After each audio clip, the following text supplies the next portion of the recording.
One Percent Club, kembali lagi di VAR Podcast yang bakal ngomongin terkait isu properti, finansial, dan relationship. Nah, pastinya kali ini kita nggak sendirian kembali. Kita ada Pak Faizal Rizwan selaku CEO VAR Capital yang akan menemani kita ngebahas topik kita kali ini. Topik kita kali ini tetap datang dari problematika anak muda zaman sekarang. Again and again tentang finansial. Yang dimana sekarang kalau anak muda itu tidak terlahir dari keluarga crazy rich ya, pasti masalahnya tetap dengan finansial. Nah, kalau masalahnya tentang finansial, ketika kita tarik nih ke properti, untuk investasi properti, bahkan untuk punya properti aja mungkin nggak kepikiran nih Pak, kalau misalnya problemnya tentang finansial. Tapi nih ya, menariknya, coba kita dengar cerita Pak Faizul nih. Karena flashback nih ya, kalau kalian mengenal sosok Pak Faizul Rizwan, yang memang seseorang yang udah sukses di bidang properti, malah di umur sebelum 30 tahun ya Pak, sudah punya lebih dari satu properti. Bener gak Pak itu? Waktu umur 30 udah beli 23. Wow, waktu umur 30 tahun udah beli 23 properti. Berarti kita bisa tarik kesimpulan kayaknya Pak Faizul ini bukan dari kalangan yang punya permasalahan terkait finansial. Coba kita konfirmasi dulu Pak. Dulu ada kesulitan finansial nggak Pak waktu umur masih muda gitu? Keluarga saya keluarga biasa. Mhm. Saya mulai kerja daripada umur 13 tahun. Keluarga nggak kaya. Masuk university juga saya udah perlu kerja, jadi barista untuk biaya perbelanjaan hidup, untuk makan apa semua tuh, karena waktu umur 18 tuh udah nggak dapat uang daripada papa mama. Lanjutin kuliah juga menggunakan uang pinjamannya daripada pemerintah gitu. So jadi untuk ngomong saya tuh nggak ada masalah financial, bohong ya. Malah lepas saya selesai degree, kerja pertama saya tuh gaji saya tuh cuma 2 juta per bulan. Wow. Ya. So gaji aku tuh cuma 2 juta per bulan. So jadi ya gimana pun kan udah kaya ya dengan 2 juta per bulan. Kayaknya orang hari ini minimum pay-nya di Jakarta ini udah 4 juta ya. Ya.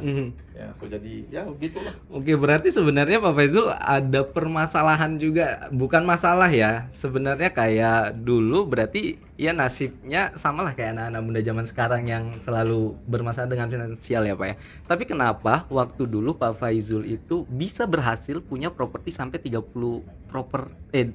di umur 30 bisa berhasil lebih dari 20 properti gitu Pak. Bentar Pak, maaf. Nah, berarti kan pada saat itu Pak Faizul samalah dengan anak-anak muda zaman sekarang ya, yang memang punya permasalahan finansial. Tapi permasalahannya anak muda kita zaman sekarang nggak aware nih untuk punya properti.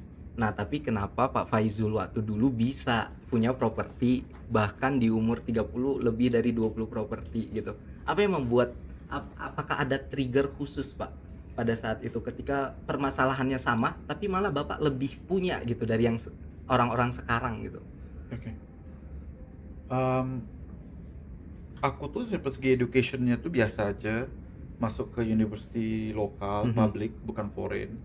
Papa mamanya biasa aja, kerjanya tuh nggak kaya juga, nggak ada mobil, motor juga aku beli sendiri, hasil kerja barista gitulah.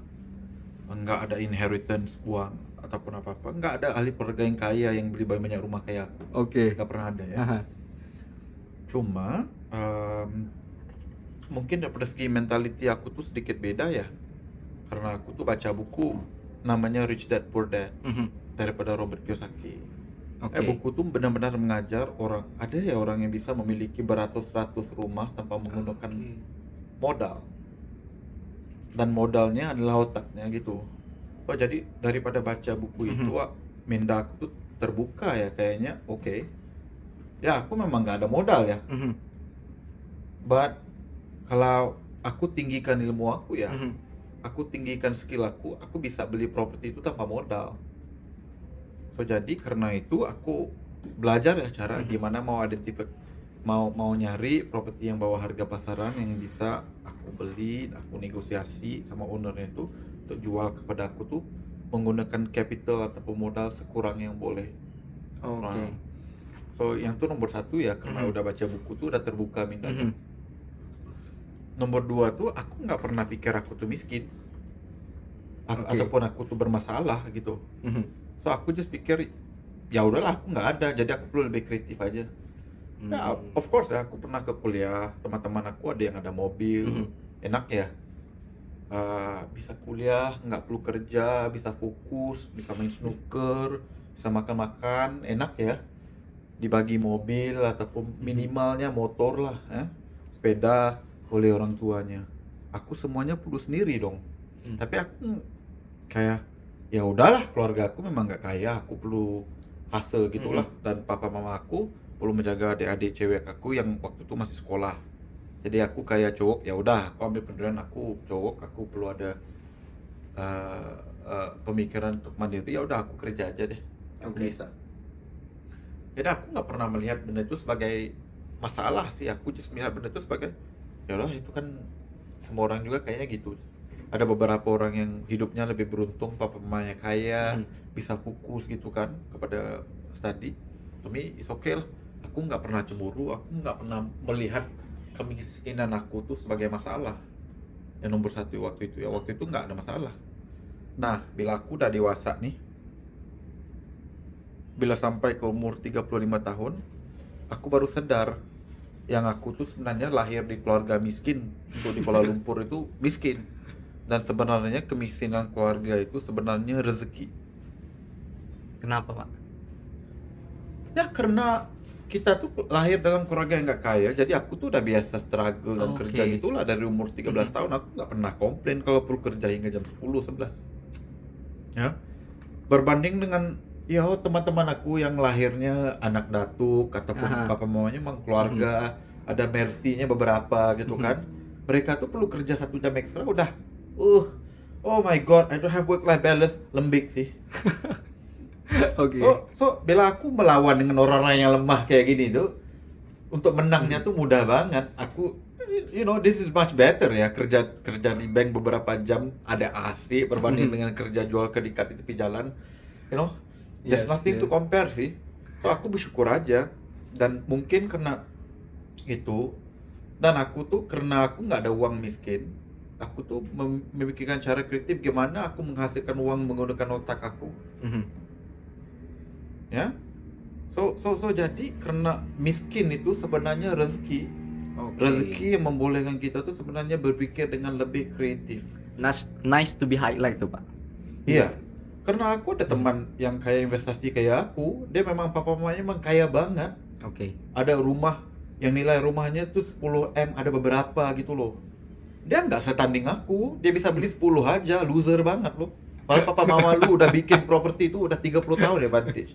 Nggak bisa menang karena dia nggak sekreatif aku, lahirnya anak orang kaya. Jadi aku tuh kalau ketemu anak orang kaya tuh aku kayak nggak envy, malah lebih kasihan aja, karena menurut aku tuh kalau lu berjaya, orang tuh pasti akan pikirkan, lu boleh lah, papa mama lu aja dah gimana, lu numpang aja. Berbanding dengan kita yang berusaha daripada kosong tuh, to me dia ada pride ya, whereby aku memang benar-benar mulanya tuh daripada kosong, you cannot take it away from me. Itulah. So Tapi, jadi, tapi boleh di-spill nggak, Pak? Pada saat itu apa memang benar-benar karena Bapak baca buku yang tadi, maka Bapak memilih objek properti itu, atau memang ini memang ada strategi yang lain gitu, Pak? Kenapa memang Bapak memilih properti waktu itu? Dan coba boleh diceritain juga, Pak, gimana caranya Bapak menemukan properti pertama Bapak untuk Bapak menjadikan objek investasi lah, sehingga berkembang. Siap. So basically, kenapa aku tuh pilih properti? Karena properti itu satu-satunya investasi instrumen untuk orang miskin yang nggak ada uang. Oke, nih agak menarik ya guys. Ya. Lanjut, Pak. So, lu bisa waktu itu bisa main saham, bisa beli emas, bisa beli bond. Investasi waktu itu waktu itu nggak ada kripto.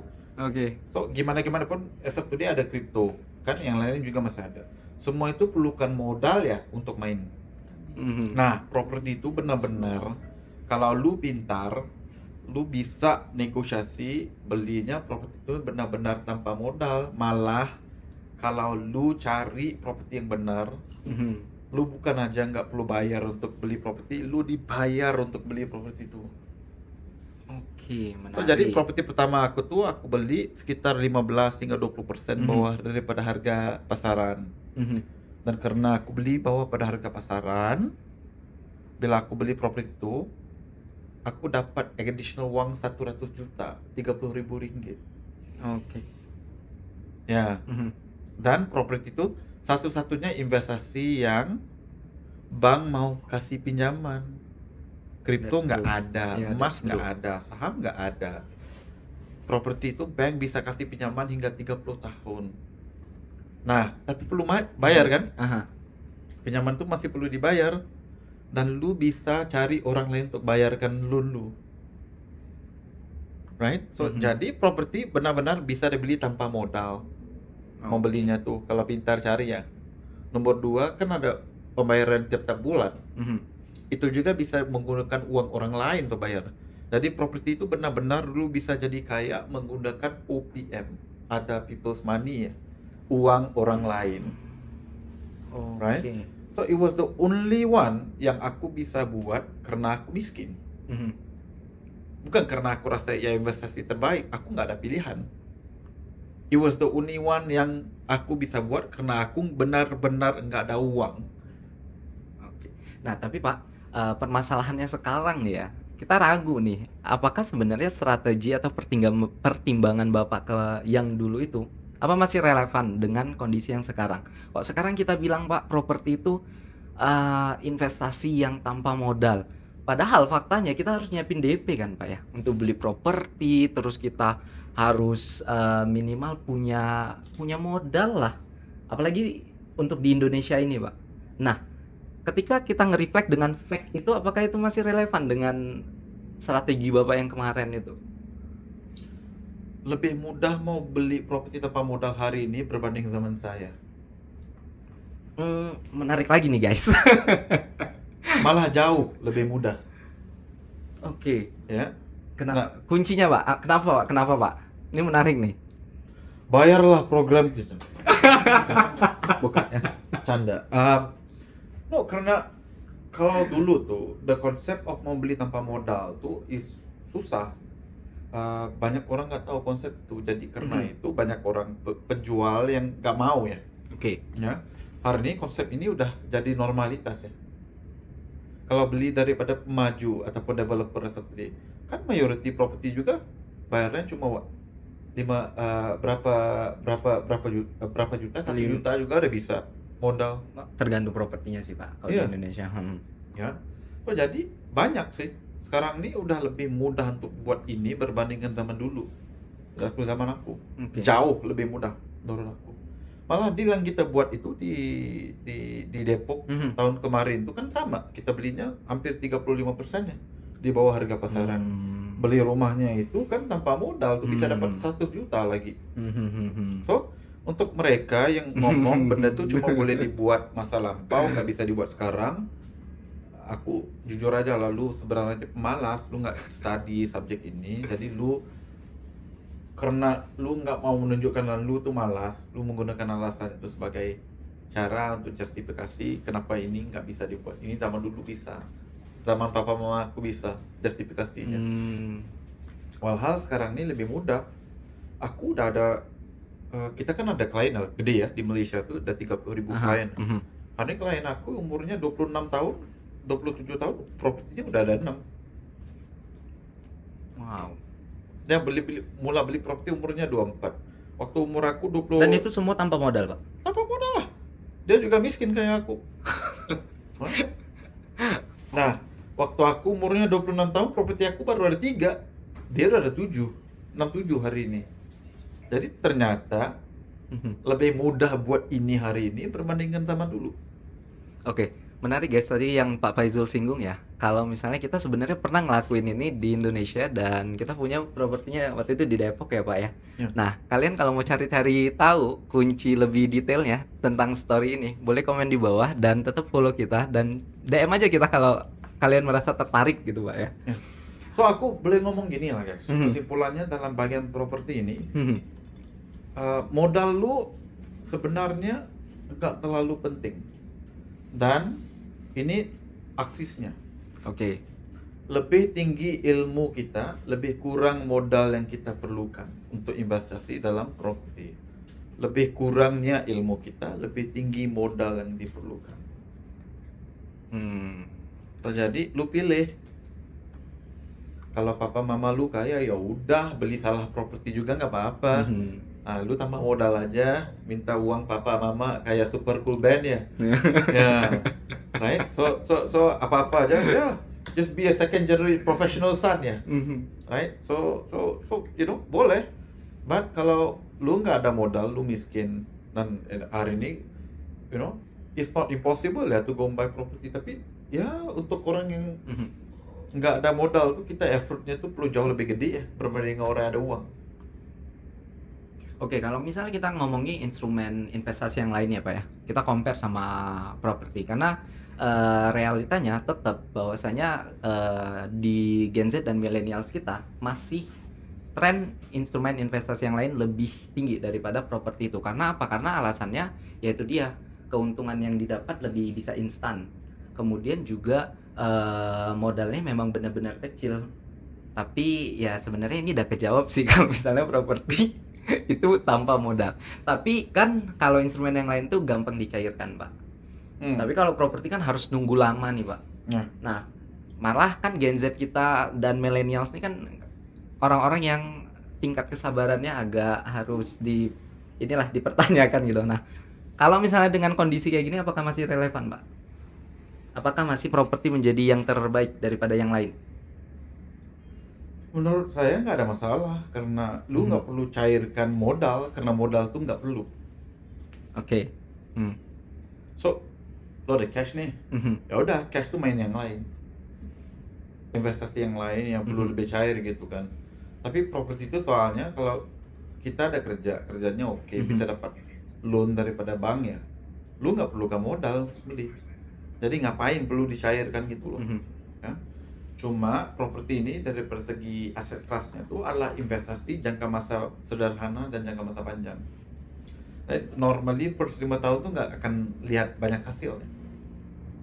Ya, cuma kalau lepas 5-10 tahun tuh lihat aja, kalau di Malaysia tuh propertinya naik 5,5 kali ganda dalam masa 30 tahun. So jadi maksudnya kalau contohnya 30 tahun kemarin belinya pada harga 1M. Lepas 30 tahun naiknya ke 5,5 miliar. Ya. But over long period of time tuh hasilnya gede. Jadi karena itu mungkin banyak orang muda ya terutamanya merasakan properti kurang baik karena terlalu lambat ya. Karena contohnya kalau kripto. Sorry guys, alarm. Oke. Ya. Karena kripto tuh bisa naik 10-20% dalam masa 1 minggu, yang properti enggak. Terlalu lama, bosan. But for me, have balance saja. If you need liquid cash, ya udah pergi main kepada yang liquid. You have a liquid portfolio and you have a non-liquid portfolio, itu aja. Cuma aku lebih kepada all in sih, 99% daripada effort aku semua ke arah properti. Oke. Kalau kita ngomongin POV yang lain nih Pak, terkait berarti kan ngomongin investasi properti ya kita beli properti ya Pak. Tapi kenyataannya juga yang terjadi pada millennials dan Gen Z kita, malah mereka lebih trennya tuh menyewa gitu. Nah, karena alasan yang sekarang perkembangan kondisi pekerjaan, yang itu mereka lebih fleksibel dan mobilitasnya yang tinggi. Nah, kalau untuk segmen-segmen yang ini, apakah properti itu tetap bisa menjadi hal yang baik lah?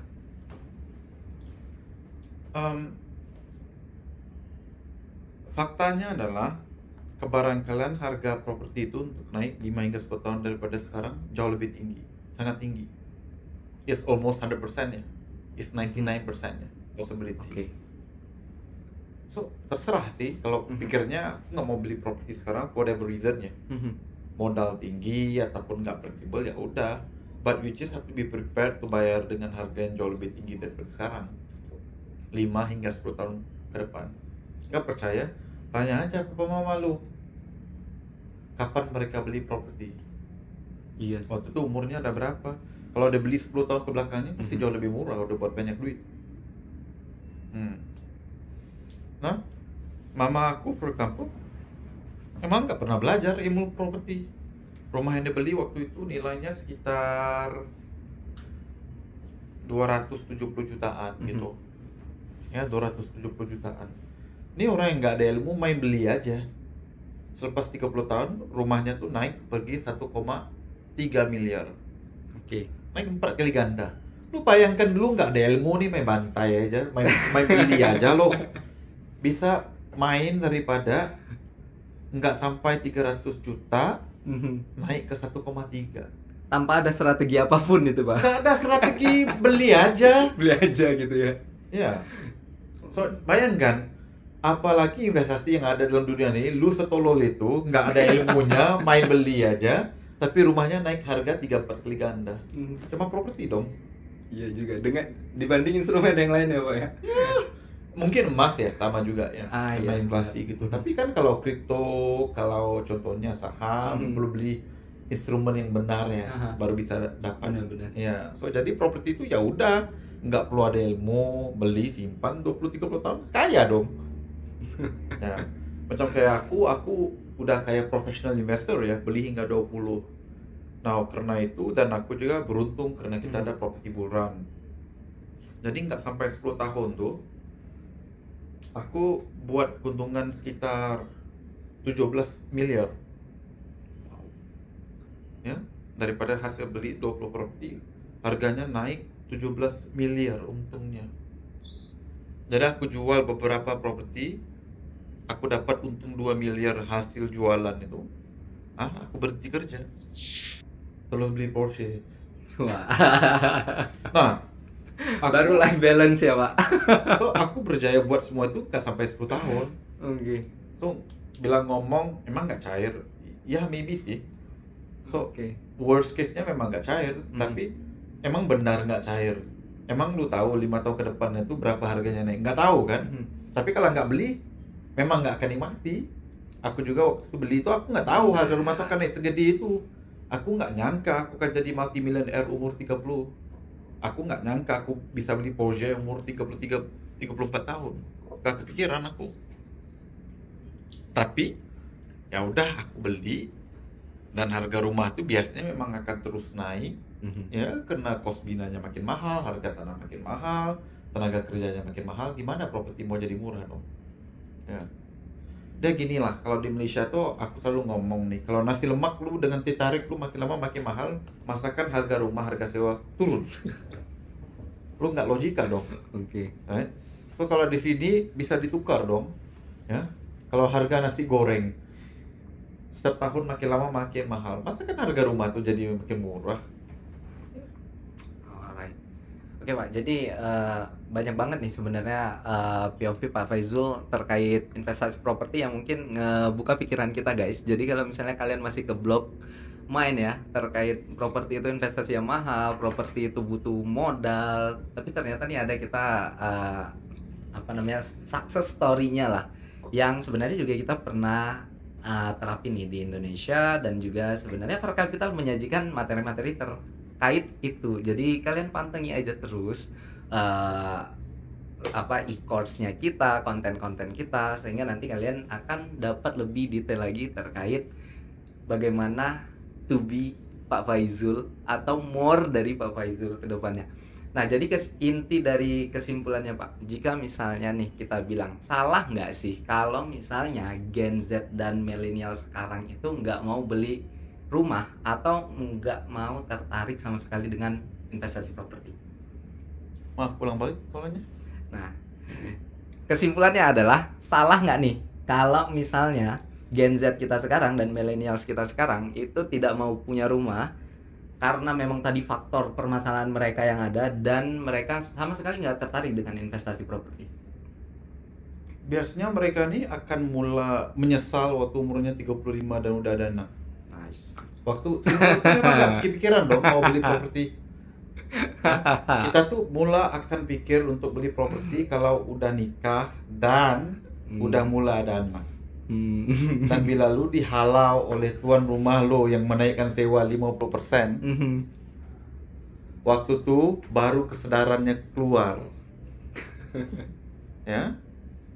So for me, either lu prepare siap-siap dari awal supaya kejadian itu nggak akan berlaku, ataupun lu serah aja nasib lu kepada dunia. Dan gimana pun kalau if you gonna buy 5 tahun ke belakang nggak ada masalah. Mereka yang pintar beli hari ini nilainya 500 juta, jual aja 5 tahun ke belakangnya kepada mereka yang nggak mau beli hari ini pada harga 700 juta. Oke. Jadi mungkin karena itu ya, reality-nya itu mungkin karena, lihat aja lah guys, orang Cina di Malaysia dengan Indonesia, mereka ada kesadaran nggak beli properti? Kesadarannya daripada umur belasan tahun udah dititip oleh parentsnya, buy property. Benar. Kita yang miskin ini beli mobil dulu dong, karena tuh keren. Ups. Nggak dimarahin kalau pergi ke holiday staycation terus, makan di cafe-cafe, fotonya bagus. Relate banget Pak, ini Pak. Hah? Relate banget Pak. Oh iya kan? Saran. Oh. Biar netizen yang menilai. Oh, I mean, look at it, itu aja. Yes. Lihat aja keluarga kaya tuh mentalitinya gimana, profil mereka gimana ke atas properti. Emang ada orang yang kaya yang nggak ada properti? Nah. Enggak. Ya ada. Enggak. Tanahnya banyak merata-rata, Betul. ya. Dan mereka udah buat uang banyak dari properti. Lu pikir dia nggak akan ngomong pada anaknya beli properti? Pasti dong. So, mungkin kita bisa menyalahkan ibu bapak, papa mama, kenapa lu miskin? Hah? Kenapa lu nggak bisa kasih advice kayak gini? Ya. Tapi itu kan hidup Anda. Emang mau menyalahkan papa mama sampai kapan? It's your life ya. Kamu yang pilih untuk main ke staycation ataupun beli phone baru, rumahnya nggak ada, right? Bonusnya habis holiday gitu kan, daripada simpan uang DP gitu loh. So itu kan pilihan masing-masing. Dan aku percaya yang nggak ada orang yang nasibnya semalang itu ya. Tuhan itu adil sekali. Lu buat effort dari awal, lu akan dapat hasilnya dari awal. Lu buat effortnya ke belakang, ya udah, lu dapatnya effortnya nanti aja. Ya, so majority orang tuh memang akan memilih untuk beli properti bila masanya udah terdesak. Udah ada anak, lagi nyewa nih, tuan rumahnya mau naikkan harga sewa, gak bisa dibayar halau gitu kan. Waktu itu baru ada kesadaran. Gak apa-apa. So kesadaran itu bisa datang dari awal dan kita prepare, ataupun kesadaran itu akan dihantar oleh dunia. But iya akan sampai nanti. Oke, so nih buat Gen Z dan millennials nih yang masih denial nih terkait, aduh nggak usah beli properti dulu karena masih banyak masalah ini itu. Oke, kita udah banyak tadi dengar kata Pak Faizul. Kalau misalnya memang kalian punya permasalahan-permasalahan lainnya yang di luar udah kita sampaikan dan memang belum terjawab Pak Faizul, silahkan komen aja di kolom komentar. Oke, You don't necessarily have to own property in order to make money from the property.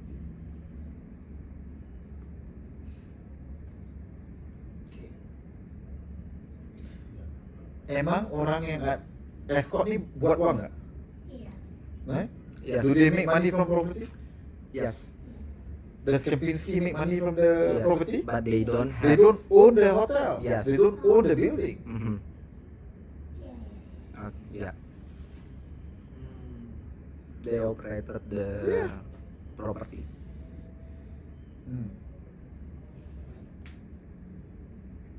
So buang aja mentality Bapak. Aku perlukan modal yang banyak untuk beli properti. Aku perlukan modal yang banyak untuk buat uang daripada properti. Oke, shall we? Alright. Tapi sebenarnya ini udah direkod belum? Udah, Nah, ini- tenang aja guys. So jadi this concept whereby kita tuh perlukan modal yang banyak untuk buat uang daripada properti itu nggak benar, karena banyak aja orang yang hari ini, contohnya mereka tuh sewa properti daripada orang untuk disewakan kepada orang lain gitu loh. So jadi Anda nggak perlu memiliki properti tersebut. Untuk bisa menghasilkan dari properti. Kan kita ini lagi di escort ya. Emang escort memiliki hotel ini? Enggak kan? Enggak. pemilik bangunannya lain, ya perlu property manager. So bisa nggak Anda tuh jadi property manager untuk beberapa unit terlebih dahulu? Cari aja dong orang-orang kaya yang malas mau ngurusin properti mereka, keluarkan modal dikit, ya udah disewakan. Mulai aja daripada situ dulu. Kalau mau benar-benar mau tes dulu ya. Hari ini kalau di US tuh mereka yang menyewa melalui Airbnb ya, mereka tuh manage beribu unit. Bisa pakai Lamborghini guys. Propertinya tuh nggak dimiliki oleh mereka, mereka nggak ada satu properti pun di bawah nama mereka. Bisa pakai Lamborghini guys.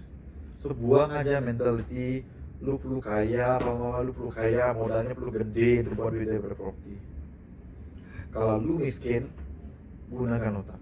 Jangan miskin ini juga ya. Ya, miskin uang nggak apa-apa, jangan miskin otak. Nah, itu butuh di highlight guys. Oke, mungkin sekian dulu podcast kita kali ini dan sampai bertemu di podcast selanjutnya. Bye.